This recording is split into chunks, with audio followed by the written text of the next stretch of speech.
Le cours de ce soir, Bezrat Hashem, il est pour les Lunishmat, Madame Saoudi Batchaba.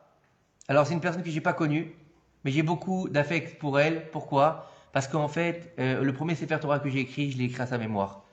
Donc, comme c'est sa Haskara en France, la Haskara cette année, cette semaine, donc on lui fait le shiur à sa mémoire. Ou les Avdil, Refoua Shelema pour ma maman, Rivka Bat Rachmona Bezrat Hashem, pour la maman Dieu aussi, Zraïda Batouis Bezrat Hashem, pour tous les malades d'Israël, et aussi Befrat pour ma tata Jacqueline Varda Bat Aziza qui s'est fait opérer hier. On lui souhaite une très très grande Refoua Shelema et pour tous les malades d'Israël qu'on entende que des bonnes nouvelles. Bien sûr, on a fait les Lunishmat avant, on a fait tout ce qu'il fallait avant le cours. Donc le cours de ce soir, c'est Purim, une fête pas comme les autres. Et c'est vrai que Purim, c'est une fête qui est différente, qui n'est pas du tout comme on peut le penser. Et on va voir d'un côté les mitzvot de Purim, parce que c'est important de rappeler les mitzvot de Purim. Puis on ira gentiment sur Purim, mais dans une autre lecture que la lecture classique de Achashverosh, Aman, Mordechai et toutes ces choses-là. Donc on va aller vraiment sur quelque chose de plus, un peu plus profond, on va dire. Et on va faire aussi un rapport avec, bien sûr, Amalek, puisque on ne peut pas arriver à Purim sans avoir lu le Zecher Amalek. D'accord? Avant Purim, il est obligé de lire Shabbat Zachor. Donc, on est obligé de faire Zecher Amalek, de l'effacement d'Amalek de la terre. Et bien sûr, on va faire un rapprochement entre le fond de la Megillah, c'est-à-dire sur quoi repose la Megillah? Sur Esther, bien sûr. Et Esther, tout le monde sait qu'en hébreu, ça veut dire caché. Mais la question qu'on peut se poser, c'est qu'est-ce qui se cache derrière tout ça? C'est une bonne question. Hachem, bien sûr, mais pourquoi? Comment? Et à quel niveau de compréhension, nous, on va devoir réaliser Purim en 2023 de l'ère vulgaire pour pouvoir dévoiler ce qui est caché dans la Megillah? Voilà où on va aller ce soir, Bezrat Hashem. Si Dieu il me donne de ce qu'il faut. Et on souhaite bien sûr bonsoir à toutes les personnes qui nous regardent, Bezrat Hashem. Et il faut savoir que on a 4 mitzvot liés à Purim. 4 mitzvot. Machatzita shekel. Non, excusez-moi. Quand on rentre, déjà Chodesh Tov, parce que c'est Chodesh Tov ce soir, c'est Chodesh Adar. Et on a donc 4 mitzvot. Déjà, quand le Chodesh Adar y rentre, on a une mitzvah qui s'appelle le Zecher le Machatzita shekel. À partir du moment où Rosh Chodesh Adar y rentre, il faut donner le Zecher le Machatzita shekel avant la fin du jeûne. C'est-à-dire, avant de lire la Megillah, il faut donner le Zecher le Machatzita shekel. Donc, tous ceux qui veulent, on peut recevoir aussi le Zecher le Machatzita shekel. Et c'est 26 shekels par personne. D'accord? Maintenant, ça c'est avant. Maintenant, les mitzvot de Purim. C'est des mitzvot qui commencent toutes par la lettre Mem. D'accord? Donc la première c'est la Megillah. La deuxième c'est Matanot la Evionim. La troisième c'est Mishloach Manot. Et la quatrième c'est Mishte.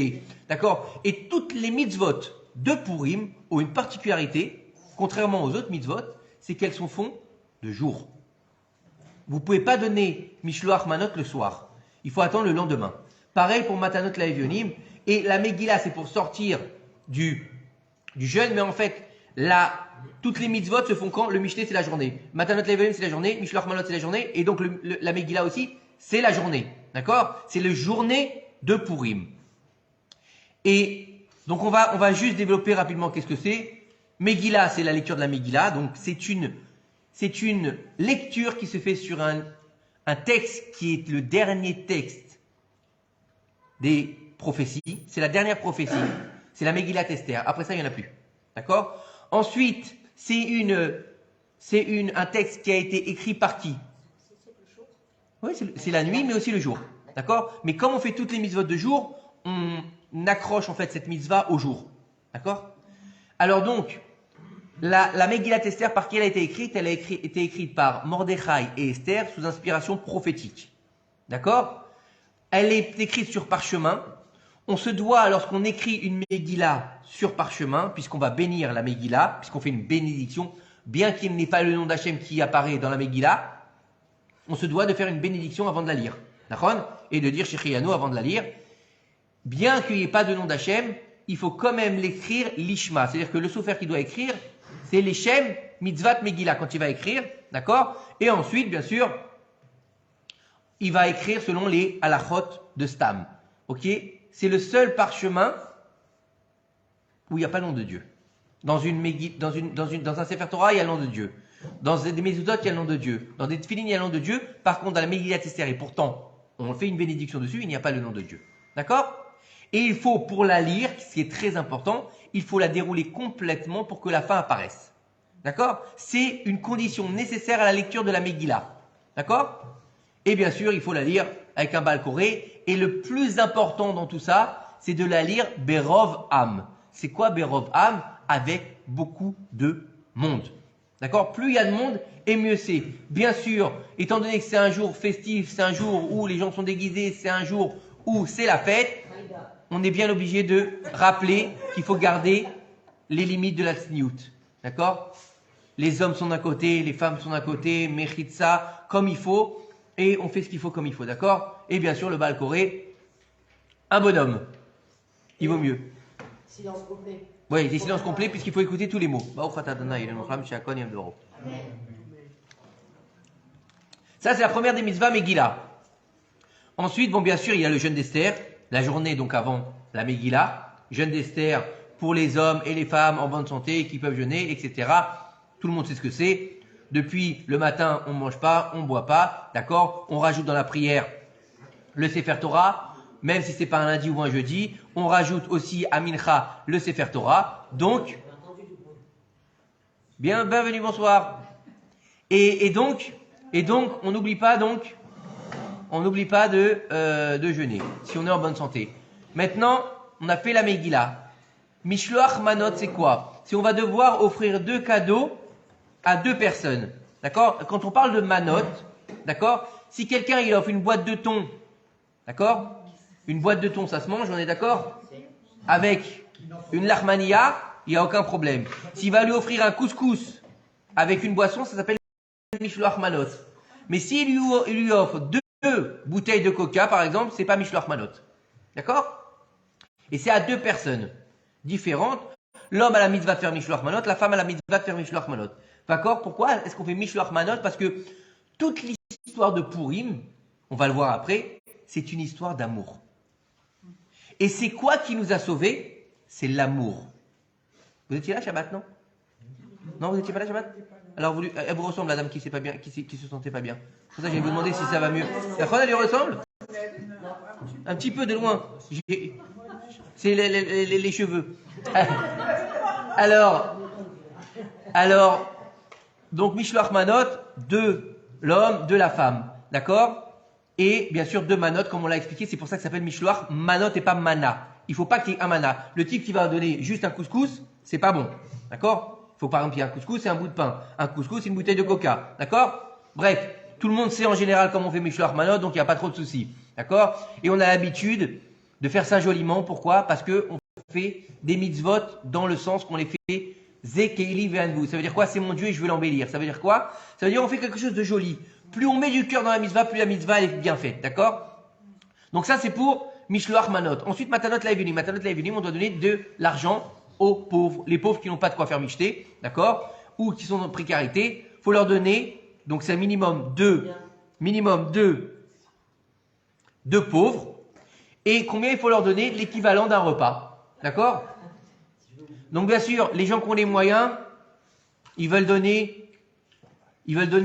l'équivalent d'un bon repas, genre un gros shawarma avec une canette, ça coûte à peu près aujourd'hui 50 shekels, qui donne 50 shekels. Quelqu'un qui n'a pas les moyens, qui est un peu ric-rac, qui a beaucoup d'enfants, il veut faire la mitzvah, et ben qu'est-ce qu'il fait? Combien ça coûte? Un falafel et une pachit, combien ça coûte? 18 shekels, 20 shekels? Il donne 20 shekels par personne.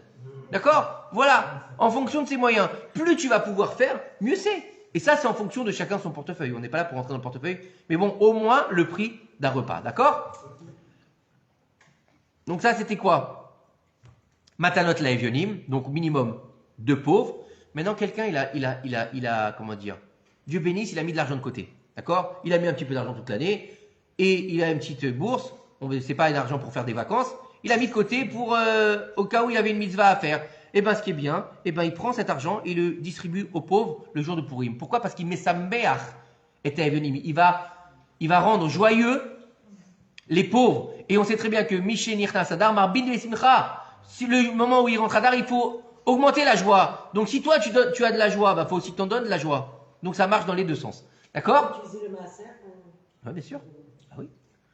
Donc ça c'est pour Matanot la Evionim. Et la dernière. Justement, juste une chose. Elle a demandé si on pouvait utiliser le maaser. On peut utiliser le maaser pour faire une autre mitzvah. Le maaser c'est quoi? Tu le donnes à qui le maaser? Tu donnes le maaser, c'est une mitzvah à C'est part qu'un entière. Ah non, excuse-moi, non, c'est de la tzedaka, c'est de la tzedaka, non, je me trompais, c'est de la tzedaka. Ah oui. D'accord? Et le mieux c'est de donner, si on peut, à des gens qui étudient la Torah. Et la tzedaka c'est à part, c'est deux choses différentes. D'accord? Le maaser c'est sur les revenus. D'accord? Et la tzedaka, c'est, de toute façon, la tzedaka ne nous appartient pas. C'est de l'argent que Dieu il nous donne pour qu'on le redonne. D'accord? Moi, j'ai demandé à un rave, et même deux, Ouais. qui m'ont dit que la tzedaka pouvait rentrer dans le maaser. Ça dépend peut-être de tes revenus et de ta situation. Voilà. Encore une fois, chacun, il a son cas. D'accord? On m'a demandé si on pouvait donner le maaser à ses parents. Chacun en fonction de son cas. D'accord? On ne peut pas rentrer. On fait un peu un cours général. D'accord? Ensuite, la dernière des mitzvahs, c'est le mishté. Alors, le mishté, c'est très, très important. Parce que c'est la clé de voûte de tout Pourim. Si on fait le mishté comme des crevards, excusez-moi du terme, on n'a pas fait Pourim. C'est très important. Par contre, on sait très bien qu'il y a une mitzvah de boire à Pourim, mais si on se saoule, on a perdu toute la mitzvah de Pourim. Boire à Deloyada, ça veut dire quoi? Ça veut dire quoi, Deloyada? Jusqu'à ne pas savoir. Quel rapport avec pas savoir? Pourquoi est-ce qu'on a besoin de pas savoir? Alors ça veut dire qu'il faut être complètement bourré? Chas v'shalom. Celui qui se saoule à Pourim et qui commence à dire des grossièretés et qui commence à insulter sa femme et qui commence à vomir partout, ben ce type-là, il a perdu tout Pourim. Il a perdu toute l'essence de Pourim. Et bien sûr, c'est pareil pour les femmes quand elles vont boire. Betsniout. D'accord? Betsniout. On boit avec modération. D'accord? Discrètement pour les femmes. On garde la sniout. Au le repas, si on invite des amis chez soi ou qu'on fait un repas communautaire, d'accord? On fait attention à la sniout.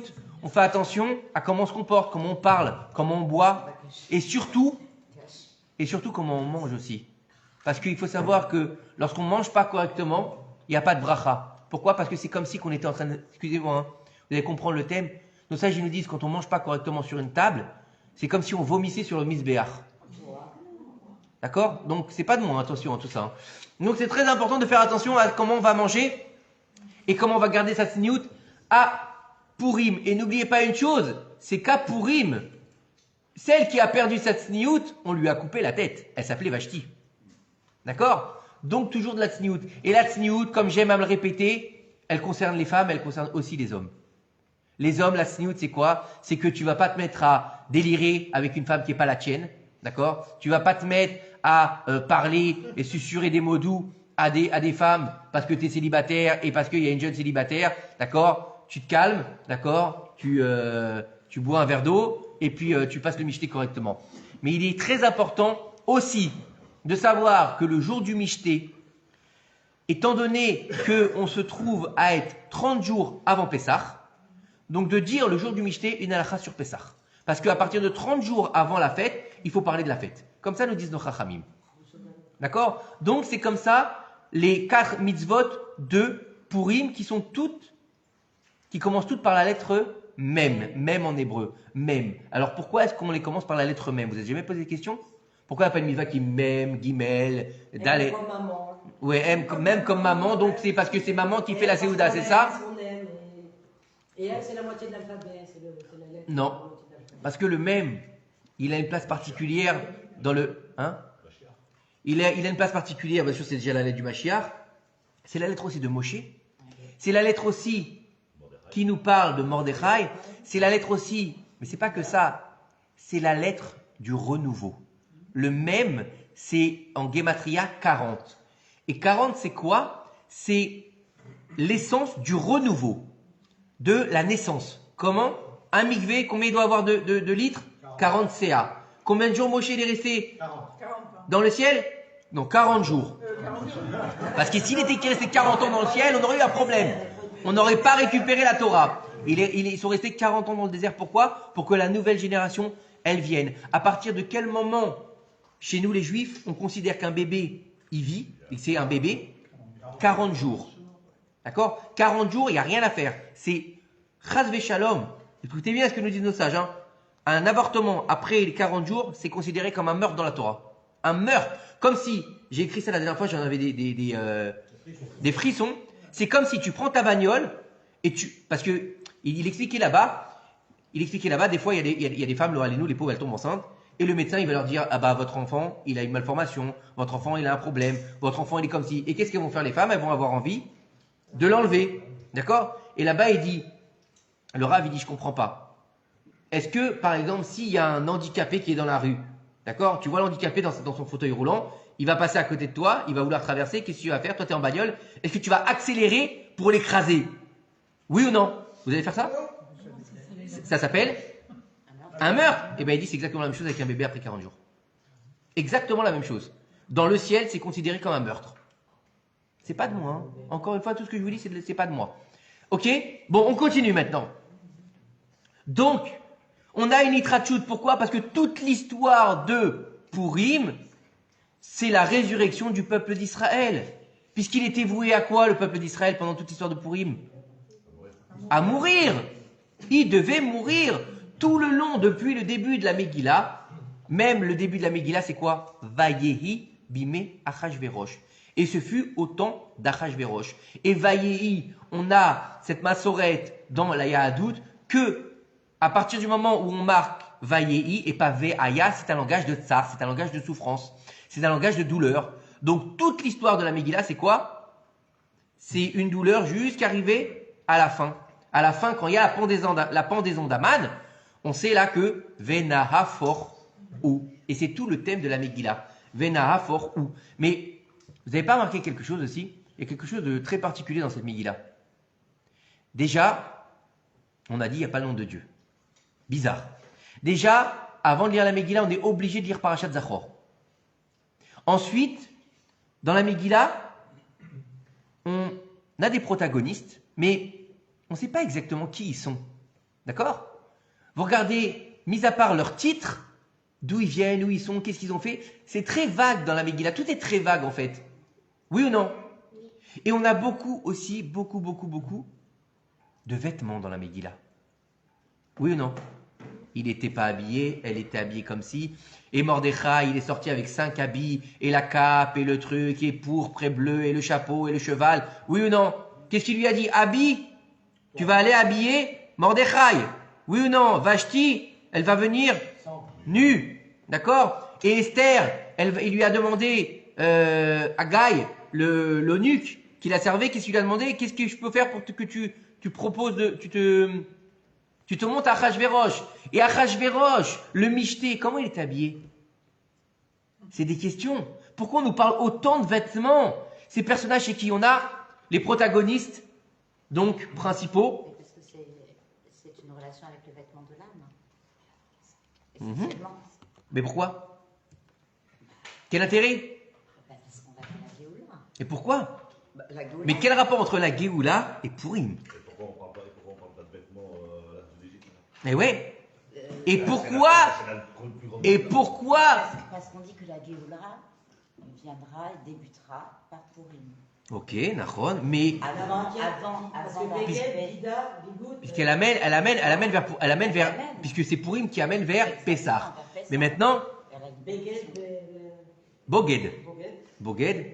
Boged, Nahon. Ça peut être dans les deux sens. C'est Yossi.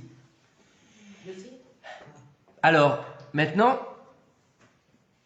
on sait très bien que on lit toujours avant Purim, la paracha de Zachor, on l'a dit, mais il y a une autre paracha qu'on lit toujours avant Purim, qui est toujours au moment de Purim. C'est la paracha de Tetzavé. Et dans la paracha de Tetzavé, il y a une grande particularité.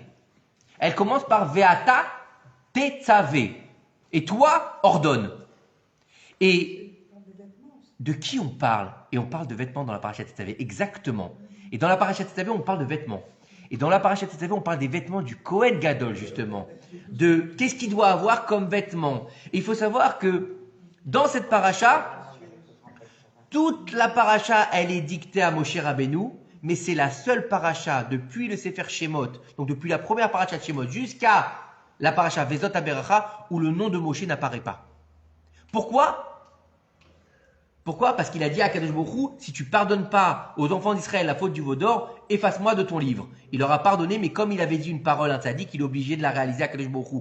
Au lieu de faire disparaître Moshe, il a fait disparaître son nom de la paracha de Tetzavé. Et pourquoi Dafka dans cette paracha?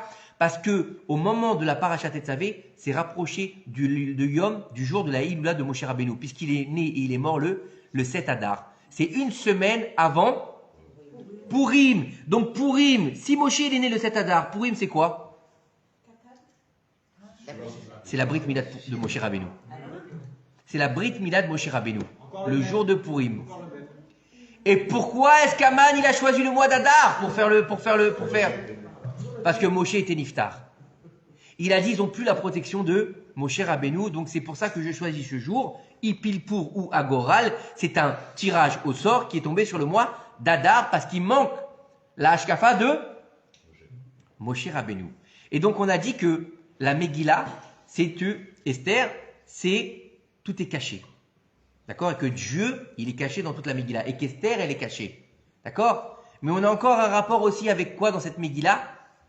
Un rapport avec un sens. Et le sens du Mashiach. Puisqu'on a dit que Purim, c'était la fête du Mashiach.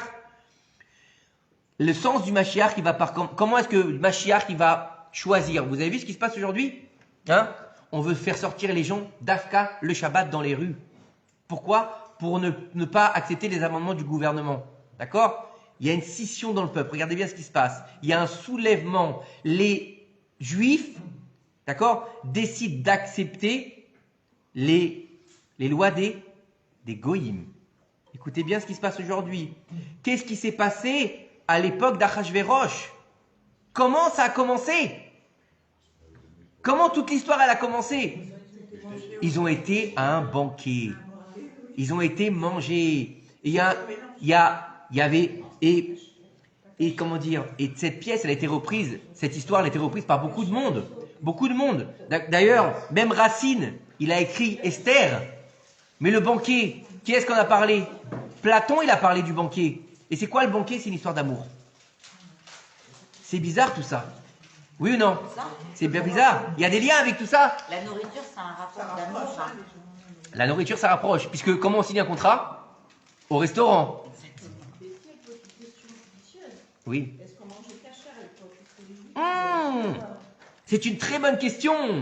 Ils sont allés manger au Michté. C'était des Juifs. Alors déjà, il y a une question qui peut se poser. Quel était l'état des Juifs à Shushan, à cette époque-là? Puisqu'ils étaient en exil. Alors il faut savoir que les gens à Shushan, au niveau de leur judaïsme, eh ben, c'était comme aujourd'hui. Il y avait des religieux, il y avait des traditionalistes et il y avait des laïcs.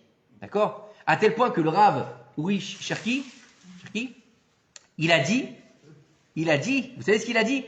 Il a dit, on rentre pas dans la polémique, Betty, parce que lui c'est un tzaddik. Encore une fois, on peut pas rentrer là-dedans. Lui c'est un tzaddik, Baruch Hashem, et tout ce qui se passe derrière, tu sais, on est responsable que de nous-mêmes. Qu'est-ce qui se passe derrière? On peut pas juger, tu sais. Non, je t'explique. Yitzhak Avinu, pourtant c'est Yitzhak Avinu, il a quand même donné naissance à Esav. Donc, El Malasot. Ouais, je veux bien.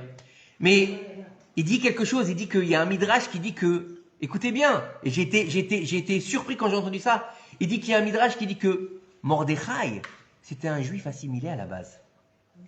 C'était un général d'Achashverosh. Donc c'était un juif de la Perse. Mais qu'à un moment où il y a eu la Xéra qui est arrivée, il est redevenu Mordechai à Yehudi. Il a retrouvé son essence de juif, sa neshama. Comme ça ils disent, il y en a qui disent que c'est un midrash parmi tant d'autres. Moi je reste sur l'histoire que Mordechai c'était qui? C'était un Gaon et il faisait partie du Sanhedrin. D'accord? Donc c'était un géant. Mais ça se discute. Encore une fois, il y a des midrashim, il y a des explications. Et je pense que d'avoir un éventail d'explications, ça peut nous apporter des épices sur cette fête. Parce que répéter l'histoire toutes les années, eh bien, Il y a eu le Michté, et puis ils ont tué Vashti, et puis après Vashti, il s'ennuyait, alors il a amené plein de gonzesses dans son palais, et puis il a choisi Esther, qui était super jolie. Non, c'est pas vrai, elle était pas jolie, d'accord? Elle était verte, d'accord? En plus, elle était pas jeune, elle avait 70 berges, d'accord? Ouais, ok, ensuite, et Mordechai, il était où? Il était au bas du palais, et après il a entendu les deux méchants, là, Bigtan et Teresh, qui ont dit, oh, on va tuer le roi. Pourquoi on va tuer le roi? Parce qu'il a tué Vashti. Oh, il va manger. Non, il peut pas manger. Ils ont tué le chien à la place. Et après, Achashverosh, il fait un rêve. Oh, ça c'est bien, c'est sympa. Mais ça c'est bien pour les gosses. Mais au bout d'un moment, quand ça fait 20 ans qu'on fait Pourim, et à un moment donné, faut y aller, quoi. C'est bien sympa. Déjà de savoir que Achashverosh, d'accord, on a l'impression qu'il est super, il est top, il est gentil. C'est un pourri, c'est un rachat. D'accord? Il déteste les juifs. Achashverosh. Et le banquet, est-ce que c'était cachère? Oui, Betty, c'était cachère la méadrine, mina méadrine. Ouais. Badatz, Bet Yosef, il y avait Khatam Sofer, Bet Yosef, même Chabad, il y avait la truc Chabad, tout ce que tu veux, Ravlando, il y avait même Breslev, d'accord, Marfoud, il y avait tout ce que tu voulais.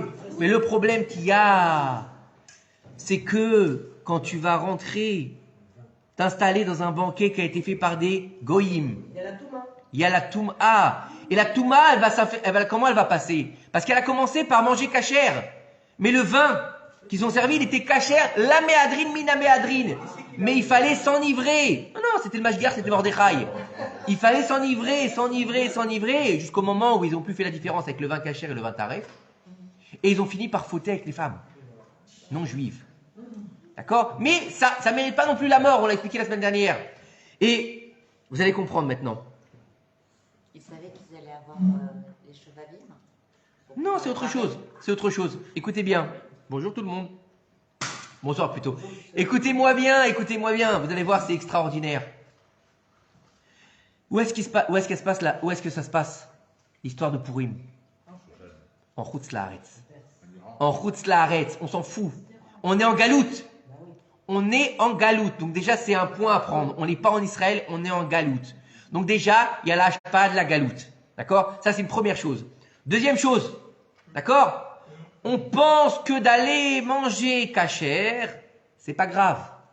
Parce que faut faire honneur au roi. On va aller manger cachère. C'est cachère, on peut y aller. Non, il y a un problème. Il y a de la vodazara là-dedans. Pourquoi il y a la vodazara? On a dit tout à l'heure, il y a un problème de vêtements. D'accord? Dans Pourim. D'accord? Et on sait très bien que une des chose de Pourim, c'est quoi? C'est se déguiser. Dans quoi ils ont mangé? Vous êtes au courant? Ils ont mangé dans les ustensiles du Beth Amikdash, qui avait été pris par Nebuchadnezzar lors de la destruction du premier temple.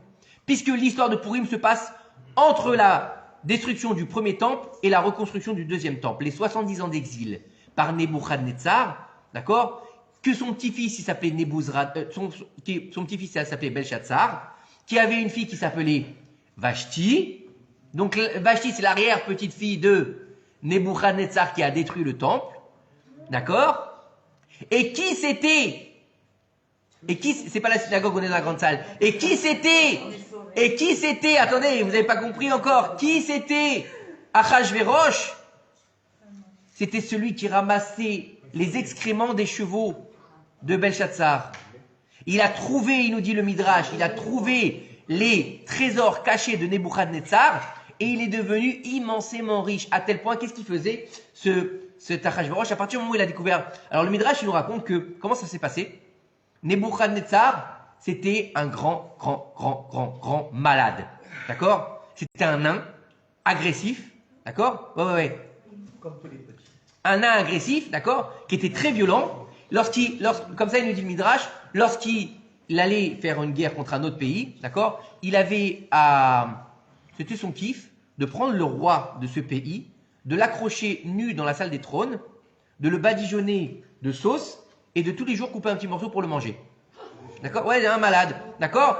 Mais il avait aussi un autre problème, c'était un grand radin. Et il voulait absolument pas que ses enfants, parce qu'il avait un gros problème avec son fils, il voulait pas que son fils, il récupère sa thune. D'accord? Ça s'appelle Picsou. D'accord? Donc Picsou, qu'est-ce qu'il a fait? Il a pris, comme ça il nous dit le Midrash, il a pris des navires en cuivre Me demandez pas pourquoi en cuve, j'en sais rien, d'accord? Il a été, mais tous ces trésors qu'il avait piqués au Beth Amikdash et toutes les conquêtes qu'il avait fait, puisque Nebuchadnezzar, il avait conquis pratiquement tout le monde entier, d'accord? Et il avait été, alors on peut appeler ça aujourd'hui au triangle des Bermudes, d'accord? Et là-bas, il avait fait couler les bateaux. Et vous allez me demander, je sais pas comment il a fait, Achashverosh, il a trouvé cet endroit et il a récupéré tous les trésors. À partir du moment où il a récupéré les trésors, il a commencé à acheter des terres. Il a acheté des terres, puis après avoir acheté des terres, il a acheté des villages. Après avoir acheté des villages, il a acheté des villes. Après avoir acheté des villes, il a acheté des pays. Il est devenu immensément riche jusqu'à de se proclamer roi du monde. Puisque Achashverosh, il n'était pas de sang royal. Il a acheté sa royauté. Ça se fait beaucoup aujourd'hui, d'accord? Et donc, tout le monde savait que l'exil il devait prendre fin. Et quand ils ont vu que l'exil il prenait pas fin, ils se sont dit, si les 70 ans, ils sont arrivés à la fin et que les Bnei Israël ne sont pas retournés en Israël, donc ça veut dire que c'est fini pour eux. Donc ça veut dire que aujourd'hui, on va pouvoir prendre le flambeau. La même histoire que d'habitude. C'est quoi la même histoire que d'habitude? Vous êtes Israël, mais Dieu il vous a abandonné. Donc c'est nous le nouvel Israël. Et donc Achashverosh, qu'est-ce qu'il fait? Dans ce fameux banquet, il s'habille avec les habits du Kohen Gadol. Et il mange dans le Kohen. Donc c'est le premier qui se déguise. Mais c'est pas le premier qui se déguise, vous allez voir. Et on a dit que la paracha Tetzavé, vous vous rappelez? Moshe Rabbeinu. Vous allez voir, c'est vachement violent quand même, ce qui se passe là-dedans. Donc, on a un roi fou qui va mettre à mort sa femme parce qu'elle n'a pas voulu se présenter devant lui. On l'a dit la semaine dernière, Mida Keneged Mida, elle méritait ce qui lui est arrivé, Vashti. Mais après, il va donc mettre la troufa avant la maca. Le médicament, c'est Esther. Esther, d'accord, le Midrash, si je me rappelle bien, il nous dit que pendant 4 ans, elle s'est cachée. Avant de... Parce qu'à la base, et vous pouvez le voir dans la Megillah, il est marqué qu'on m'amène toutes les jeunes filles vierges. D'accord? Alors il faut savoir que Esther, c'était qui? C'était la femme de Mordechai. Donc si c'était sa femme, ah voilà, un peu, pas beaucoup. D'accord? Voilà. Donc, comment ça se fait qu'ils ont accepté de la prendre au palais? Et il nous dit là-bas le Midrash que, en fait, il a fait venir d'abord toutes les jeunes filles vierges des 127 royaumes et il n'a pas trouvé chaussure à son pied. Et après, quand il a vu qu'il n'avait plus rien, il avait la dalle. Il a dit, eh ben maintenant, vous m'amenez toutes les femmes du royaume. Mariées, pas mariées, veuves, jolies, pas jolies, tout ce que vous voulez, vous m'amenez tout. Et je choisirai. Hein? Avec tout ça, il avait la dame. Il avait faim. Ben, tu sais, attends, faut que je t'explique, hein. C'est marqué dans la Megillah. Comment est-ce qu'elle se préparait? Elle se préparait les femmes pendant 1 an avant de retrouver Achashverosh. C'est marqué dans la Megillah. Vous pouvez voir comment elle faisait. Elle devait se tremper dans des bains d'huile et après elle devait apprêter leur peau et puis mettre des parfums et des tenues et des machins. Et au bout d'un an, elle était appelée le soir par le roi. Elle passait la nuit avec le roi. Je vous passe les détails, il y a des enfants, d'accord? Et le lendemain, si le roi, il n'avait pas trouvé comme il fallait, qu'est-ce qu'il faisait? D'accord? Il lui disait, tu gardes ta robe, tu gardes tes boucles d'oreilles et tes bijoux qu'on t'a donnés là pour venir me voir, et tu te casses. Ouais, c'était comme ça. Sympa. Donc on a dit, ça commence par un banquet. Il y a de la bouffe. Il y a des femmes. Et il y a du vin. Et il y a donc de l'idolâtrie. On est dans ces 3 inyan-là dans Purim. Donc on a de la bouffe. On a de l'idolâtrie. Et on a des femmes. 3 péchés capitaux. On a des tenues. On a des vêtements. On a un problème d'obscurité dans toute la Megillah. Tout est noir pour les Juifs dans la Megillah. Oui ou non? Tout est noir. Ils vont tous mourir. C'est le premier qui a mis en place la solution finale. C'est qui? C'est Aman. D'accord? Mais Aman, qui c'est cet abruti? Vous êtes déjà posé la question? C'est quoi Aman? C'est le ministre d'Achashverosh. Facile. Aman, c'était quoi à la base? Aman, c'était un clochard. C'était un coiffeur. C'était un coiffeur qui avait 11 enfants. D'accord? 11 enfants. Et qui crevait pour leur donner à manger. D'accord? Aman, il était coiffeur à la base. Ouais, d'accord.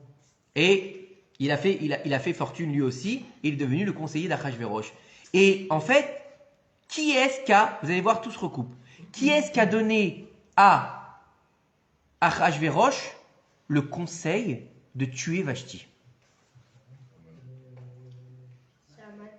C'est Aman. Mais il s'appelle comment? Memouchan.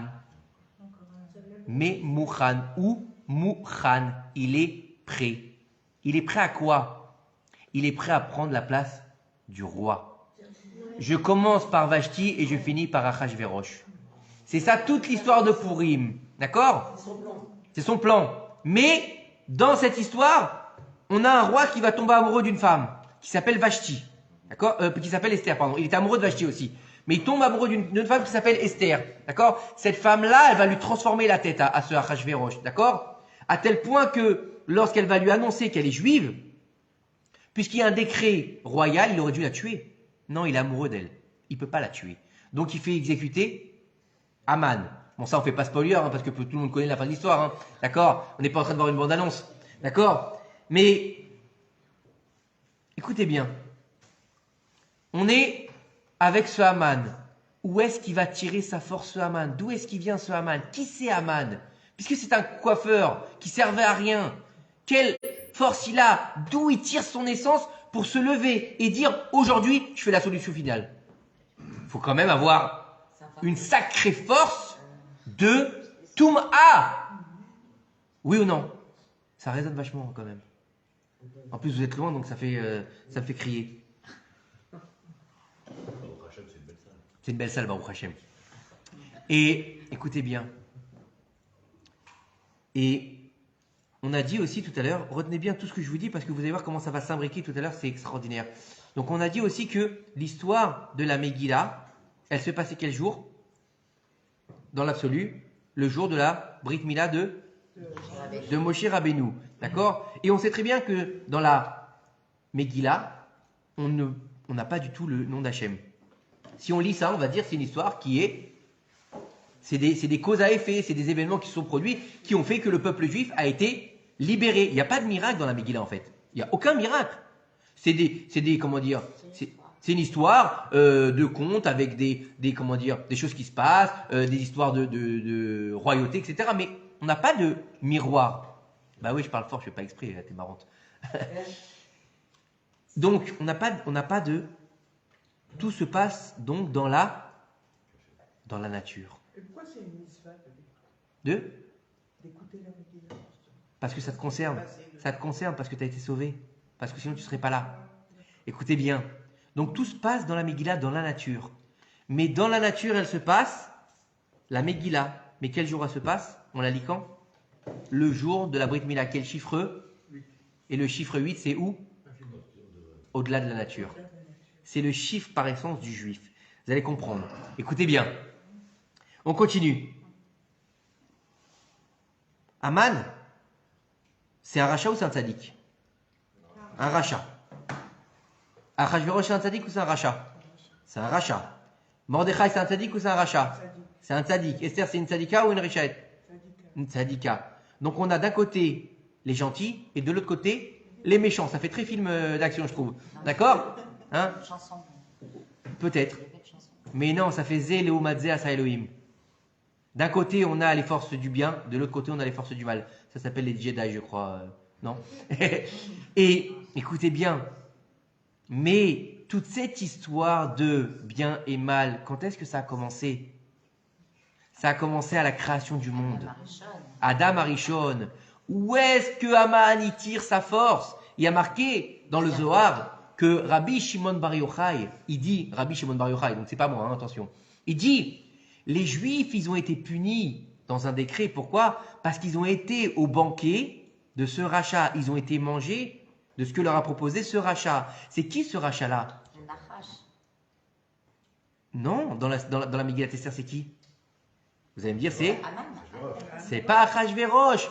C'est Haman qui a donné comme conseil à Achashverosh de faire le banquet et d'y inviter les Juifs pour les faire tomber. Pour les faire tomber. Il n'est pas encore Premier ministre. D'accord? Et donc, quand on va arriver à l'histoire. Les assimilés. Les assimilés, exactement. Donc la perte du peuple dans la spiritualité. Maintenant, regardez bien. On va revenir à la création du monde. La création du monde, on va avoir donc Dieu qui va créer un homme et une femme, un jardin d'Éden et un fruit défendu. D'accord? Alors nous, on a toujours l'habitude de dire, ils ont mangé du Etz Ada'at Tov Vara. Ada'at Adelo Yada. D'accord? On est dans le savoir, la connaissance. Ne plus savoir qui est qui. Qui est Aman, qui est Mordechai. Oui ou non? D'accord? Qui est Adam et qui est le Nachash. Ze Leumadze Asa Elohim. Parce que tout ce qu'il a créé à Kadosh Baruch Hu, c'est pour le bien. Donc on a deux chemins pour servir Dieu. On peut le servir par les côtés obscurs et on peut le servir par le côté de la lumière. Mais à chaque fois, on va servir à Kadosh Baruch Hu. Donc est-ce qu'Aman, il sert le dessein d'Akadosh Baruch Hu, oui ou non? Oui. Exactement. Donc est-ce que le serpent, il sert le dessein d'Akadosh Baruch Hu? Oui. Maintenant, on revient à la faute originelle. Ce fameux serpent qui est le Nachash Akadmoni, d'accord? Qui représente toutes les forces du mal. En qui va se réincarner? En Amalek. Et Amalek, c'est qui? L'arrière-arrière-grand-père d'Aman. Donc en fait, Aman, c'est qui? C'est le serpent de la faute originelle dans sa génération. Puisque dans chaque génération, il y a le serpent de la faute originelle. Maintenant, j'ai pas fini. Vous allez dans la Torah. Il y a marqué Amin Haetz Azé. De cette sorte d'arbre-là. D'accord? Mais quand quelqu'un, il va lire, qui ne connaît pas l'hébreu, hein, dans le Sefer Bereshit, Parashat Bereshit. Mais vous savez très bien qu'il n'y a pas de Nekudot dans le Sefer Torah. Vous donnez à un enfant le Sefer Torah, comment il va lire ça? Aman Haetz Azé. Aman, cet arbre-là? Non, Haetz. Etz, c'est quoi? C'est Etza, c'est un conseil. Et Aman, il a donné ce conseil. Donc toute l'histoire de Purim, elle tourne sur le conseil du Nachash. Vous comprenez? Achashverosh, qui était aussi un rachat. Donc en fait, on est déjà dans quelque chose de beaucoup plus profond qu'un mec qui était bourré, qui a tué sa femme et qui a pris une autre meuf. On est d'accord ou pas? On est dans autre chose. On est en train de faire le tikkun. On est en train de faire le tikkun. On est en train de raccrocher Purim au Etzadat, à la création du monde, à la faute originelle. D'accord? Maintenant, on sait très bien que Amalek, il représente le doute. Amalek, c'est celui qui va attaquer les Bnei Israël lorsqu'ils sont refroidis, quand ils sont sortis d'Égypte. D'accord? Qui est-ce qu'il a attaqué, Amalek, vous savez ou pas? Est-ce que vous croyez qu'il a attaqué tout le peuple? Non. Les faibles. Non. Les derniers. Non. Ceux qui avaient... Ceux qui étaient envoyés à l'extérieur des nuées de gloire, puisque personne ne pouvait pénétrer les nuées de gloire. Donc il a attaqué ceux qui étaient recrachés par les nuées de gloire, d'accord? Vous savez, il y a des manèges comme ça où tu rentres dedans et à la fin tu jettes comme ça, hein? Et ben c'est ce qu'elles faisaient les nuées de gloire. Elles rejetaient certaines personnes. Et elles rejetaient qui? Ceux qui avaient fait le Gam Abrit. Ceux qui avaient fauté avec leur Brit Mila. Et Amalek, qu'est-ce qu'il faisait? Il attaquait donc ceux qui étaient dehors, il les tuait, et ensuite, il leur coupait le prépuce, et il l'envoyait vers le ciel en disant, c'est ça que tu veux, alors garde-le. Pourquoi le prépuce? On t'expliquera quand il sera grand. Et pourquoi il faisait ça? Parce que Amalek, on doit l'effacer où? De la surface de la terre, pas dans le ciel, de la surface de la terre, parce qu'il représente tout ce qui est le contraire des enfants d'Israël. Il dit à Kadosh Baruch Hu, tu veux quoi? Ça, la Brit Mila qui est ta Chotemet, qui est ton sceau? J'en veux pas de ton sceau. Ton sceau de quoi? Du roi, Amelech. On se rapproche de la Megillah, avec Amalek et avec la guerre. D'accord? Maintenant, qui est-ce qui a fait la guerre contre Amalek? Le premier. Avant que ce soit Mordechai qui va interférer. Hein? Non. Le premier. Yoshua bin Nun. D'accord? Yoshua bin Nun. C'est bizarre comment il s'appelle quand même, Yoshua, Nachon? Bin Nun. Vous savez ce que ça veut dire Nun en araméen? Ça veut dire le poisson. Le fils du poisson. D'accord? Et le symbole de Hadar, c'est quoi? Le poisson. Des Nounim, c'est quoi? C'est des Talmidei Chachamim qui nagent dans l'océan de la Torah. D'accord? J'ai pas fini. Mais en fait, on a dit tout à l'heure que toute la Megillah, elle se trouve sur quel niveau? Sur le niveau de la nature. La nature, c'est quel chiffre? 7. 7, la nature, c'est 7. Teva, Sheva, d'accord? C'est le nian des gematriotes, on peut interférer les lettres, d'accord? Teva, Sheva, donc on est dans le chiffre 7, d'accord? Mais on a une autre fête où on va utiliser le 7, mais on va le multiplier. Shavuot, entre Shavuot et entre Pessah et Shavuot. C'est quoi? C'est le Homer. Et le Homer, c'était quoi? C'était de fêter la première récolte d'orge. D'accord? Donc on est dans la nature. Donc ça fait quoi 7 fois 7? 49. Donc ça veut dire que même au 40e niveau, on est encore où? Dans la nature. Dans la nature et on est donc dans la Touma. On est encore dans la Touma parce qu'on est régi par les lois de la nature. D'accord? J'ai pas fini. Donc on a Amalek qui vient se battre contre le peuple d'Israël. Amalek qui représente Réchid de la Touma. C'est le plus grand peuple qui représente Esav. Donc Esav, c'est quoi l'ange de la Touma? C'est le Yetzer Hara. C'est celui qui veut nous faire fauter. D'accord? Et Moshe Rabbeinu, est-ce qu'il va aller se battre contre lui? Non. Moshe Rabbeinu, il va envoyer Yoshua bin Nun. Nun en Gematria, 50. Le fils du 50. C'est qui le 50? C'est qui le 50? Non. Le 50, c'est Moshe Rabbeinu. Qui c'est Yoshua? C'est celui qui va prendre la suite. La suite, écoutez bien. Yoshua, c'est qui? C'est celui qui prend la suite de Moshe Rabbeinu. D'accord? Donc c'est le fils spirituel de Moshe Rabbeinu. D'accord? Puisqu'on a dit que Moshe, il est comme le soleil et Yoshua, il est comme la lune. D'accord? Donc la Hashpa de Moshe, elle va sur Yoshua bin Nun. Donc c'est le fils du 50. Le seul qui a atteint le 50e niveau, c'est qui? C'est Moshe Rabbeinu. Quand? Le jour de sa mort. Nun Bo. Tu vas être enterré sur le Har Nevo. Nevo, Nun Bo. Le Nun, il arrive. Il vient. Maintenant, hein? Non. Maintenant, écoute bien. Il avait l'étincelle de Moshe Rabbeinu. Il est né, il est mort le 7 Adar. Donc on a dit que Moshe Rabbeinu, il n'apparaît pas dans la paracha de Tetzavé qui est lue d'avant Purim. Donc il y a l'Astara de Moshe Rabbeinu. Istalkut Adat. La date, c'est qui? C'est Moshe Rabbeinu. On a une Istalkut. On a un nombre. On ne sait pas où il est la date. At Delo Yada. Et Moshe Rabbeinu, on a dit que c'est lui qui est arrivé au niveau du 50 degrés. Mais Moshe Rabbeinu, il fait le lien entre quoi? Entre le ciel et la terre. D'accord? Et on sait très bien que lors de la faute originelle, ça va, c'est pas trop compliqué ce que je dis? C'est bien? Ça vous plaît? C'est pas de moi. C'est pas de moi. Et on sait très bien que lorsque, écoutez bien, bah oui, parce que sinon c'est pas drôle, raconter l'histoire de la Megillah, c'est naze. Moi je trouve que bon, au bout d'un moment, on s'ennuie quoi. Dans mon niveau. Il faut bien, hein. Bah si je faisais les mêmes cours qu'il y a 8 ans, vous ne viendrez plus. Hein. Écoutez bien.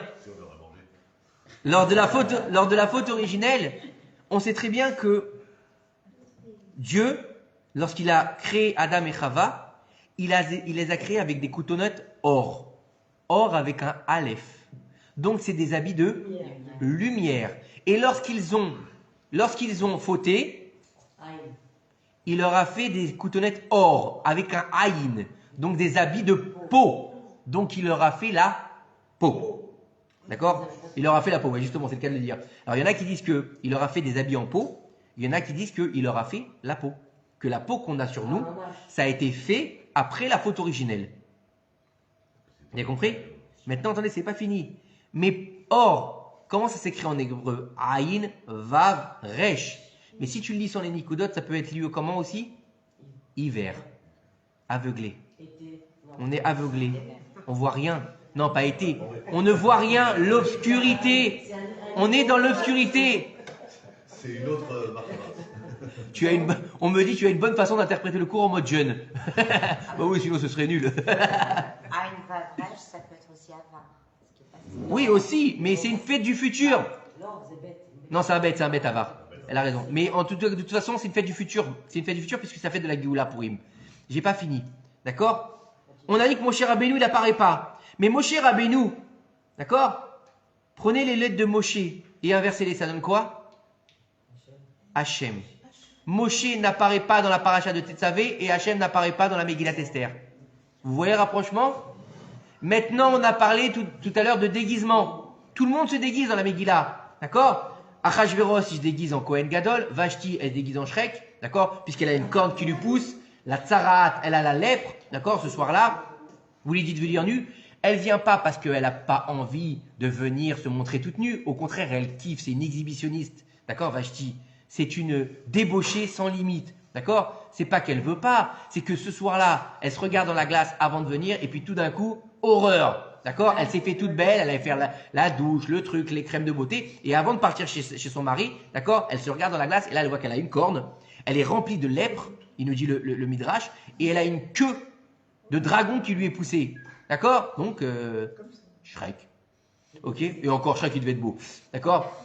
Bref, un truc qui monte. Donc elle dit, tu crèves, je viens pas, ça va pas, personne va me voir comme ça. La honte. La honte.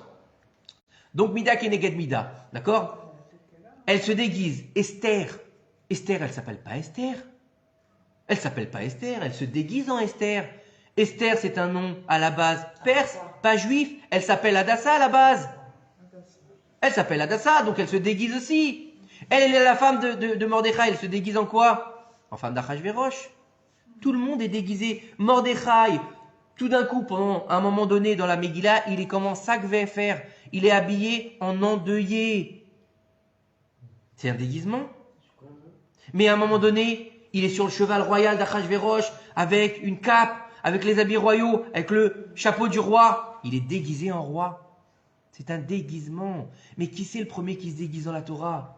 À part Akadosh Baruch Hu qui se déguise dans la nature. Qui c'est? Le premier des hommes à se déguiser, c'est Moshe Rabbeinu. Non, pas du tout. Non, c'est pas à ce moment-là. Non, c'est pas à ce moment-là. Lorsque Moshe Rabbeinu, il va monter récupérer l'étape de la loi, d'accord, les premières. Il remonte vers l'étape de la loi. Combien de temps il reste là-bas?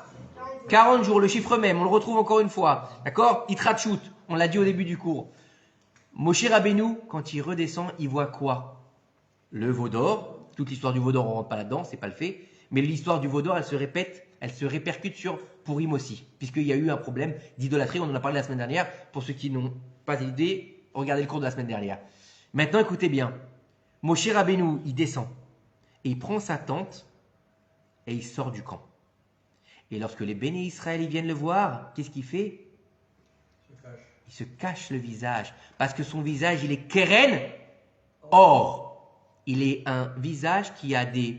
Alors, c'est pas comme le Moshe de Michelangelo, il n'a pas des cornes, d'accord? Il a son visage qui est lumineux comme le soleil. Donc, il est obligé de mettre un masecha. Donc, il se déguise. Et des fois, quand il doit leur... Et c'est quoi le fait de baisser cette fameuse voile devant lui? C'est qu'à un moment donné, il doit ouvrir ce masque pour dévoiler une Torah, et quand il baisse le masque, il leur dévoile la Torah du Nistar. C'est deux niveaux d'étude de Torah, la Torah du Niglé, la Torah dévoilée, et la Torah du Nistar, la Torah qui est cachée. Donc Moshe Rabbeinu est le premier qui se déguise, et il disparaît dans la paracha de Tetzavé, qui est lue toujours avant la Megillat Esther. Vous comprenez ou pas? Donc l'essence de Moshe, elle se retrouve où? En Mordechai. Mordechai, il vient être le prophète qui va sauver le peuple d'Israël. Comme Moshe était le prophète qui a sauvé le peuple d'Israël. Mais Moshe Rabbeinu, il ne peut pas faire ça tout seul. Il a besoin de son frère Aaron. D'accord? Moshe et Aaron. Aaron et Moshe. Mordechai et Esther. Moshe, c'est un même. Aaron, c'est un Aleph. Mordechai, c'est un même. Esther, c'est un Aleph. C'est les mêmes lettres. Et quand on va avoir la Géoula Shlema, donc qui, bientôt, si Dieu veut, Bekarom Mamash, d'accord, on va avoir un homme qui s'appelle Mashiach. Mais qui est-ce qui va annoncer Mashiach? Eliaou, même et Aleph. Vous avez compris? Et le même, on l'a dit, c'est les Tratchout, mais le Aleph, c'est quoi? C'est l'unité du peuple d'Israël, c'est l'amour. Echad, c'est aussi va. Va. Donc on est dans une histoire d'amour. Et donc on a dit que si on est dans le 50 avec Yoshua Binoun et Moshe Rabbeinu, on est au-dessus de la nature. Donc toute l'histoire de Purim, en fait, elle est au-dessus de la nature. Mais lorsque Dieu n'apparaît pas quelque part, ça veut dire qu'il est où? Partout. Ça veut dire qu'il est partout. Il n'est pas dans un point donné. Ça veut dire que toute la Megillat Esther, elle se trouve sous la main d'Akadosh Baruch Hu. Et vous savez que tout le monde connaît cette fameuse histoire avec Julius Streiser, comment il s'appelle, et le procès de Nuremberg. Vous connaissez cette histoire? Pour 1946, non? Vous connaissez pas? Le code d'Esther, d'accord? Mais j'ai appris encore un chidouche moi cette semaine. D'habitude, on sait que qu'est-ce qui s'est passé? Donc, on va le faire rapide. Esther, donc les 10 fils d'Aman, ils sont pendus, d'accord? Ils sont pendus les 10 fils d'Aman. Le lendemain, Esther, elle vient voir Achashverosh, elle lui dit, écoute, elle vient voir Achashverosh, mais c'est pas marqué Achashverosh, elle vient voir Amelech. Et on sait qu'Amelech, c'est Dieu. Donc elle vient voir Amelech, elle lui dit, écoute, je voudrais que ce qu'on a fait aux 10 fils d'Aman aujourd'hui, on le refasse demain. Tu veux pendre les morts? Dégueulasse. Tu veux tuer des morts? On peut pas faire ça, on n'a jamais fait ça dans la Torah. D'accord? Non, ils ont découvert que les petites lettres qu'il y a marquées dans les 10 fils d'Aman, ça fait 1946. D'accord? Procès de Nuremberg. 10 criminels de guerre nazis, ils vont devoir être exécutés. À l'époque, comment ils devaient être exécutés? Vous savez ou pas? Au peloton. Peloton. Ils devaient être exécutés par un tir de carabine. Ils devaient leur tirer dessus. Par balle. Merci, par balle, c'est le mot que je cherchais. Ils devaient être tués. Attends, ils devaient être tués par balle. Attends, ils devaient être tués par balle. D'accord? Pitom, je sais pas pourquoi ils ont décidé de les pendre. Déjà, c'est bizarre. Ensuite, à la base, ils étaient 11 et pas 10. La veille de la pendaison, il y en a un, c'est Göring, il se suicide avec du cyanure dans sa cellule. Alors on va dire, mais qu'est-ce qu'on en a à faire de Göring dans sa cellule? Quel rapport avec la Megillat Esther? D'accord? On a dit au début du cours combien d'enfants il avait Aman? 11 enfants. Il avait 10 fils, il avait une fille. Et quand... Attends, écoute, j'ai pas fini. Mais j'ai pas fini. Écoutez bien. Et on sait que, vous vous rappelez dans la Megillah qu'est-ce qu'il y a marqué? Et que Aman, le deuxième Michté, il arrive chafouille roche. Il est dégueulasse, il est tout sale. Pourquoi il est tout sale, Aman? Pourquoi il pue? D'accord? Pourquoi il pue? Qu'est-ce qu'il a? Parce qu'il a tiré Mordechai sur un cheval, alors il pue, il est sale, il est rempli d'excréments? Non, parce qu'on lui a jeté la poubelle, on lui a jeté le WC de la maison sur la tête. Puisqu'avant, il n'y avait pas de cabinet, ils avaient des seaux, et on jetait après par les fenêtres. Qui c'est qui lui a jeté? Non, sa fille. Et qu'est-ce qu'elle a fait après? Il dit le Midrash, elle s'est suicidée. Ok, elle l'a bien fait. Mais il faut savoir que il y a, et ça je l'ai écouté cette semaine de la personne qui a écrit le code d'Esther, il disait qu'est-ce qu'il avait comme particularité Göring? C'est que Göring, il était c'était un fan de l'époque romaine. Et il s'habillait toujours en empereur romain. Comment est habillé l'empereur romain? Avec une robe. Göring, il vient réparer la fille d'Aman. Donc il y a la fille d'Aman et ses 10 enfants. Hein? On va très loin, non? On va très très loin. J'ai fait mes devoirs. J'ai écouté 25 cours. J'ai vu des enfants. C'est pour lequel, quand il s'est pendu, il a dit c'est pour les juifs. Julius Streiser, il a dit, il est monté sur la potence et il a dit demain ce sera une fête pour les Juifs pour 1946. Non, il a dit je m'en vais rejoindre les cieux. Demain ce sera une fête pour les Juifs pour 1946. Si c'est pas une prophétie ça, alors je sais pas ce que c'est. D'accord? Maintenant, on a parlé donc d'Hachem qui est pas dans la Megillah. On a parlé du Etzadat Tovara, mais on n'a pas fini le Tikkun. On n'a pas fini le Tikkun, parce qu'on a dit qu'on était dans le chiffre 8. Donc si on est dans le chiffre 8, ça veut dire qu'on est ça veut dire qu'on est au-delà de la nature. D'accord? Ça veut dire que on va devoir faire le Tikkun du Etzadat Tovara, de la Etza, du mauvais conseil que le Nachash il a fait à Chava. Et qu'est-ce qu'il a fait? Qu'est-ce qu'il a fait le Nachash? Il lui a donné à manger. La première faute originelle, c'est quoi? C'est la bouffe. Donc, mais étant donné qu'on est au-delà de la nature, qu'est-ce qui se passe à Purim? Qu'est-ce qui se passe à Purim contrairement à Pessah, à Sukkot et à Shavuot? On fait ce qu'on veut. On fait ce qu'on veut. C'est-à-dire, ni c'est Yom Tov, ni c'est Shabbat. On a le droit de faire des choses, on a le droit de prendre sa bagnole, on a le droit d'aller voir des amis, on a le droit de téléphoner. Pourquoi c'est pas Yom Tov si c'est si grand? Si c'est si grand, pourquoi c'est pas Yom Tov? Tu n'as jamais posé la question? Par contre, il y en a qui vont crever de soif ce soir, mais c'est pas grave. C'est pas grave. Écoutez bien. Pourquoi est-ce qu'on a le droit de faire tout ce qu'on veut à Pourim? Parce que c'est un avant-goût du... Parce qu'on est au-delà de la nature déjà. Donc on n'a pas besoin de restrictions. On n'a pas besoin de Shabbat, on n'a pas besoin de Yom Tov. On est déjà au-delà de la nature. Et c'est pour ça que le point principal de Pourim, c'est quoi? C'est le Mishté. C'est le Mishté. Tu vas devoir, contrairement qu'Epourim, comme Pourim, le jour le plus saint du judaïsme, il est comme Pourim. Et qu'est-ce qui se passe le jour de Kippour? Qu'est-ce qui se passe? Zéléomadze Hacha Elohim, on l'a dit tout à l'heure. Nachon? Qu'est-ce qui se passe à Pourim? Et le livre des morts et le livre des vivants, il est devant Akadosh Baruch Hu. Donc on a deux chemins qui s'agressent à nous. On a deux chemins dans le service divin. Qu'est-ce qui a marqué dans la Torah, dans le Sefer Devarim? Et je te mets deux chemins devant toi. Et Ubacharta Bachaim, et tu choisiras la vie. Donc ça veut dire quoi? Ça veut dire que tu peux servir à Kadosh Baruch Hu avec la lumière ou avec quoi? Avec l'obscurité. Mais quand tu vas avec l'obscurité, tu appartiens à qui? Au Yetzer Hara, aux forces du mal. Tu appartiens quoi? Au côté obscur de la force. Vous avez compris ou pas? Donc tu risques de tomber. Donc tu appartiens au mal.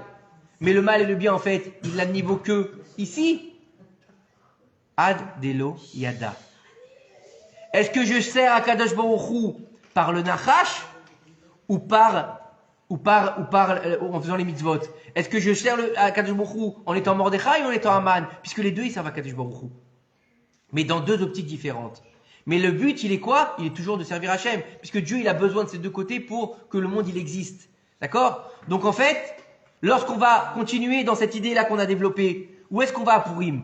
Lorsqu'on va s'asseoir pour le Mishté, on va devoir faire quoi? On a dit qu'on va devoir faire le tikkun du Etzadat Tovara, d'accord? De la faute originelle qui a commencé par un resto, un Mishté, un banquet, d'accord? On dit que le jour de Pourim, il faut faire une très belle table, il faut mettre des beaux couverts, il faut faire de la nourriture à profusion et de la bonne nourriture, amener de la bonne boisson. Oui ou non? Donc, il faut faire plaisir à qui? À son corps. À son corps. Et mais on te dit, regarde, tu es dans la matérialité la plus profonde, la plus débordante de l'année, puisque, d'accord, à Kippour, tu manges pas. D'accord? On est d'accord. Il y a même pas, regardez bien, à Pourim, il n'y a même pas les tfilotes comme à Shabbat ou comme à Yom Tov. D'accord? Il y a les tfilotes normales, mais il n'y a pas une fila, à part la Megillah, mais oui, mais je veux dire, il y a pas quelque chose de, d'accord? Quand tu vas faire Pessah et tu as les prières de Yom Tov. Ensuite, tu as la Haggadah toute la soirée. Après le lendemain, tu as ça, tu as le Hallel. Il n'y a pas d'Hallel à Pourim. Pourquoi? Parce que d'une, on n'est pas en Israël, et deux, la Megillah c'est un Hallel. C'est pour ça qu'il n'y a pas de Hallel et qu'il n'y a que Alanissim. On n'a pas fini encore. Alanissim. Amida, Berket Mazon, Alanissim. On rappelle le miracle. Donc, c'est pour ça que les deux fêtes de la Géoula s'appellent Hanouka et Pourim. Et qu'après le Mashiach, il y aura ces deux fêtes. Oui, mais bon, ça c'est encore discutable parce que on sait que tout ce qui est Yetziat Mitzrayim c'est immuable, donc ça ne bougera pas. D'accord? Alors on continue. Écoutez bien. On va bientôt finir parce qu'après ça va être trop long et vous allez m'engueuler. Alors, écoutez bien. Au niveau donc du Etzadat Tovara, Chava elle a fait manger à son mari. D'accord? La Gemara elle nous dit qu'est-ce que c'était le Etzadat Tovara? C'était du vin.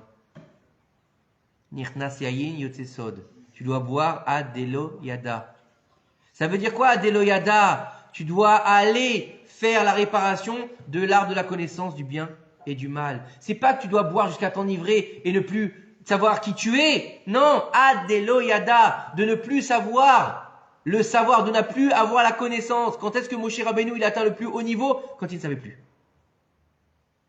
Quand il ne pouvait pas aller plus loin. Nirnas yayin yotzesod, comme ça nous disent nos sages. C'est-à-dire que le vin nous fait dire des secrets. Pas le secret, ouais chérie, un soir j'ai fait une bêtise comme ça. Non, on parle pas de ça bien sûr. Hein. Ouais, j'ai arnaqué mon... Non, on parle pas de ça, c'est pas le secret ça c'est une bêtise. Encore le secret de la Torah. Pourquoi? Parce qu'il y a des niveaux qui nous sont cachés. Mais lorsque la Neshama, elle est un petit peu libérée, donc on parle de boire pour être gay, la Neshama, elle prend le dessus. Donc au moment où tu vas livrer les secrets de Pourim, la Torah, elle n'a pas le même goût, elle n'a pas le même niveau, c'est la Torah du Sod. C'est la Torah du Yaïn. C'est quoi le Yaïn? On dit que Adam Arishon, les anges, ils lui servaient quoi? Du vin. Yaïn Meshoubar. Du vin, du vieux vin. Donc quand tu vas être à Purim, tu viens réparer le Yaïn d'Adam Arishon.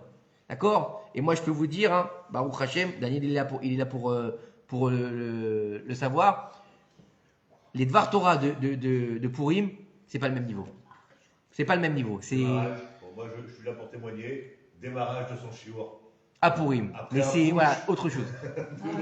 Voilà, c'était autre chose. Et le jour de Purim, c'est attention, hein, faut pas être bourré. Faut être bien, mais pas bourré. Chas Shalom. Et écoutez bien. Donc, on doit faire tikkun du yaïn. Elle lui a emmené Chava comme ça, il dit le Midrash. Il voulait pas manger du Etzadat Tovara qui était, on va rester sur l'idée que c'était de la vigne. Il voulait pas manger. Qu'est-ce qu'elle a fait? Elle lui a pressé, elle lui a donné à boire. Donc il a bu du vin. Donc il s'est saoulé. Vous avez compris ou pas? Ad Delo Yada. Maintenant on va inverser les choses. Toute l'histoire de Purim, elle est sur une seule phrase. Vena Afor. Ou c'est quoi? De transformer le bien, le mal en bien, ou le bien en mal. Mais il faut savoir que Vena Afor, c'est quoi? C'est aussi transformer ce qui s'est passé au don de la Torah. Il y a marqué dans la Megillat Esther, d'accord? Il y a marqué Vela Yodim Kiimu Vekiblu. C'est-à-dire quoi? Ils ont reçu, ils ont fait. C'est-à-dire quoi? On nous dit que lors du don de la Torah, les Bnei Israël, ils étaient un peu hésitants pour recevoir la Torah. Dieu il leur a pris la montagne, il a retourné, il leur a dit ou vous acceptez la Torah, ou je vous l'écrase sur la tête. Et le monde y revient au tohu vavohu. Je détruis le monde. Donc ils ont accepté la Torah dans la crainte. Et le jour de Purim, ils ont accepté la Torah. Kimu vekiblu la Yehudi maïta ora vesimcha. La fin de la Megillah, ils ont accepté le don de la Torah avec amour et avec joie. Donc marbin besimcha. Donc on est dans la joie, on est dans l'amour, on est dans la hardoute. On est dans le messianisme. Mais il manque quelque chose. Le peuple, il est en force, puisqu'on dit que tout le monde avait peur de Mordechai. Donc ils ont peur du prophète. D'accord? Qu'est-ce qu'on a dit quand ils sont sortis d'Égypte? Ils avaient peur d'eux. Et l'homme Moshe, il était comment dire, craint de tous les hommes. Oui ou non? Donc on est dans la même histoire. Moshe, il est craint. Moshe, il n'apparaît pas au début. Moshe, il devient. Mordechai, il devient. Il passe de celui qui était assis par terre en deuil à celui qui va devenir le premier ministre d'Achashverosh. Oui ou non? Puisqu'on dit, et la fin de la Megillah, et cet homme Mordechai, il est devenu grand. Pourquoi c'est marqué tout ça?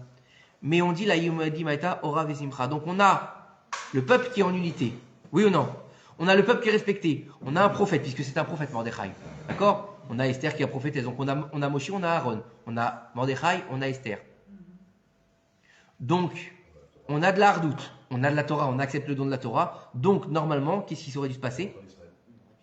On aurait dû avoir le Mashiach. Ben non, il manque un élément. Un seul élément. On est en galoute. Et on a besoin d'un peuple, d'un livre et d'une terre. Oui, moi aussi. Et sans la terre, ben non, on est en Perse. Donc on n'a pas Israël, donc on ne peut pas avoir le Mashiach. Et donc, qu'est-ce qui s'est passé? La Yehudi Maïta, Ora Vesimcha Vesanvika. C'est-à-dire qu'au lieu d'aller crescendo et de rentrer, donc tout de suite, en Eretz Israël, ils ont dit, bah on est bien en Chutz Laaretz. On est au top, on va manger kasher, on va aller au resto, mais, badatz, hein, mais en Chutz Laaretz. On va faire notre petite maison, cool, mais en Chutz Laaretz. Donc tant que tu es en Chutz Laaretz, tu ne peux pas recevoir le Mashiach.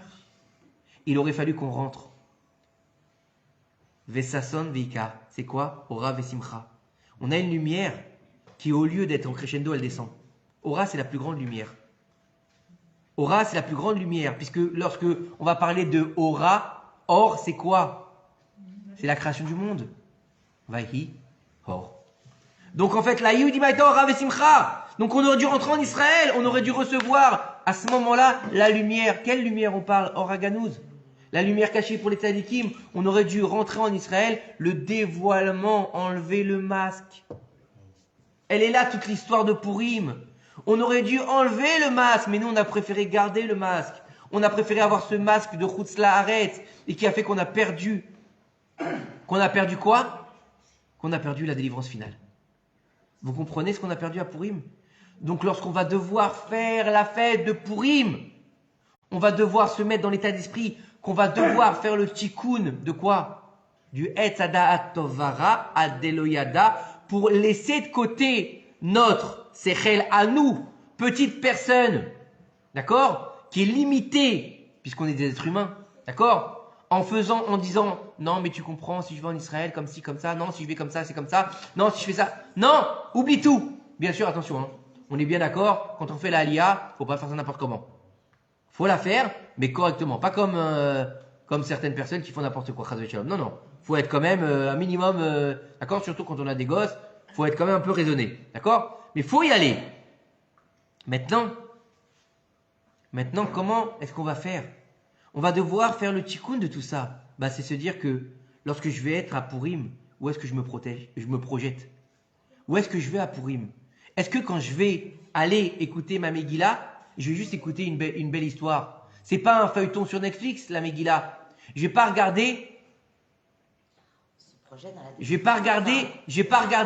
une sidra. Bon, il a tué sa femme, il s'est pris une maîtresse et il a été ensuite avec... On s'en fout de ça, je veux dire. On s'en fout de ça. C'est pas le niveau. Pourquoi je vais aller écouter la Megillah? Megillah. On a dit que Dieu, il était caché. Et on a dit qu'il fallait lire l'histoire avec Amalek. Et on sait que Amalek, on l'a lu dans la paracha Béchalach, il manque le trône d'Hachem qui est complet. Megillah, c'est le fait de mégaler Yud-He. Ça veut dire quoi? Tu vas dévoiler Hachem. Le Mishté, quand tu vas aller faire ton Mishté, tu vas pas aller manger. Tu vas aller ingérer le Etz Hadat Tovara. Donc tu vas être au niveau de retrouver tes vêtements de lumière. Donc tu vas être en mesure de faire le lien entre la matérialité et la spiritualité. Tu deviens comme qui? Comme Moshe Rabbeinu. Vous avez compris c'est quoi Purim? Donc Purim, c'est pas une fête de déguisement, c'est pas une fête de débauche, c'est pas une fête où on bouffe, où on boit, excusez-moi du terme, d'accord? On bouffe, on boit, on se déguise en... Ok, Hachem Ishmor. On fait un repas, et vas-y je te parle, et vas-y je te sers madame, et viens t'asseoir sur mes genoux. Oh! Ça s'appelle une bacchanale. Ça c'est très bien pour les Perses, c'est très bien pour les Romains, c'est très bien, mais pas pour le peuple d'Israël. Asher Bachar Banu Mikol Hamim, qui nous a choisis, qui nous a sanctifiés parmi toutes les nations. Et si tu es en mesure en 2023 de l'ère vulgaire de Valour, c'est quoi Valour? Je sais pas ce que c'est. Non, on me dit des choses. Bref, en tout cas, on a fait réfléchir les mains pour toi. Voilà. Écoutez-moi bien, on continue. Et on finit. Parce que là, si vous êtes tenu depuis un moment, vous allez en avoir marre après de moi.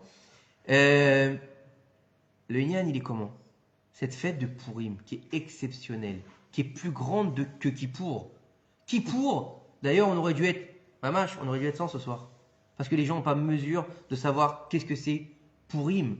Ils pensent que la plus grande fête, le moment le plus solennel de l'année, c'est Kippour. D'accord? Même les juifs qui sont là, ils le font Kippour, oui ou non? À leur manière, ça on s'en fout, je veux dire. D'accord? Ils vont comme ils veulent à la synagogue, alors ils jeûnent pas.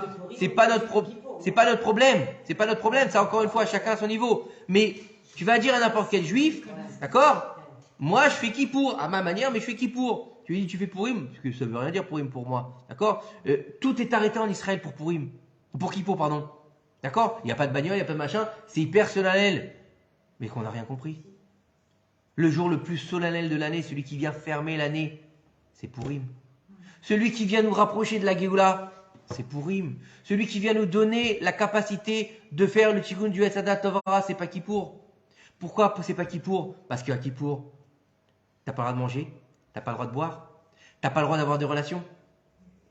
Tu pries toute la journée. Donc comment est-ce que tu veux faire le tikkun de la matérialité? C'est impossible. C'est pour ça qu'à Kippour, tu ressembles à un ange. Mais pas à Purim! À Purim, tu manges, tu bois, tu as le droit d'avoir des... Bon, dans l'absolu, hein, comme il faut, hein, bien sûr. Hein. On parle pas de n'importe quoi, d'accord? D'accord, tu peux fumer, tu peux kiffer, tu peux mettre de la musique. Tu peux mettre de la musique, tout ce que tu veux. Donc tu es dans la matérialité humaine et pas céleste. Et Adam Arishon, il était quoi? C'était un homme. Et Moshe Rabbeinu, c'était quoi? Un homme. Certes, un homme d'un certain niveau, Isha Elohim, mais c'était un homme. Il avait une maman? Oui. Il avait un papa? Oui. Il avait des frères et sœurs? Oui. Il mangeait? Pas tout le temps. D'accord? Mais il mangeait. Il dormait? Pas beaucoup. Mais il dormait. Hein, il était très grand. D'accord? Mais, donc encore une fois, le niveau de cette galoute dans laquelle on est, et dans cette histoire de Pourim qu'on est en galoute, on aurait dû revenir à la source. C'est où la source du peuple d'Israël? Eret Israël. Donc le tikkun, il est de revenir sur sa terre pour manger le Etz Hadat Tovara sur sa terre, pour les Kadesh. Pourquoi? Parce qu'ils auraient dû manger Etz Had. On a dit Etz Hadaat. Mais il y avait un autre arbre, il s'appelait Etz Hachaim. S'ils avaient attendu l'entrée de Shabbat, ils auraient mangé Etz Hachaim, et une fois qu'ils auraient mangé Etz Hachaim, ils auraient pu manger Etz Hadat Tovara. Donc le tikkun aurait été fait. Mais il n'a pas attendu. Il n'y aurait pas eu de tikkun. Et il n'y aurait pas de tikkun. Et donc en fait, notre but c'est quoi? Etz Chaim i la Machatzikimba. C'est-à-dire que la Torah, elle va nous permettre d'avoir le Etz Chaim. Le Etz Hadaat, oublie-le parce que tu n'es pas en mesure de le faire, de faire ce que toi tu veux. Tu es en mesure de faire ce que Dieu il veut et pas ce que tu veux. Fais sa volonté, il fera ta volonté. Ça veut dire quoi? Ad delo yada. Je sais pas. Je sais pas ce qu'il veut que je fasse. Peut-être que je fais bien, peut-être que je fais mal. Vena for où? C'est lui qui va retourner la situation, c'est pas moi. C'est pas moi qui retourne la situation, c'est Dieu qui retourne la situation. Moi, je fais juste ce que je pense être bien vis-à-vis des commandements d'Akadosh Baruch Hu. Vous avez compris ou pas?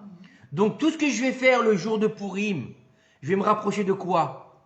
De ma matérialité la plus profonde. Je vais manger, je vais chanter, je vais rire, je vais donner de l'argent.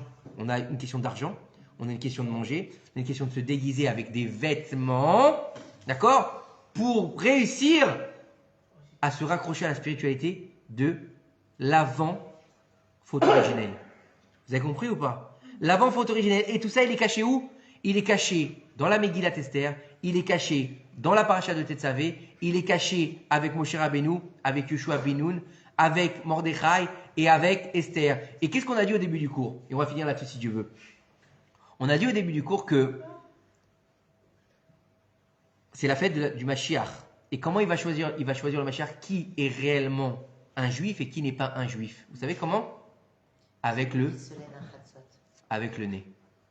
Avec le nez, en les sentant. En les sentant, c'est tout.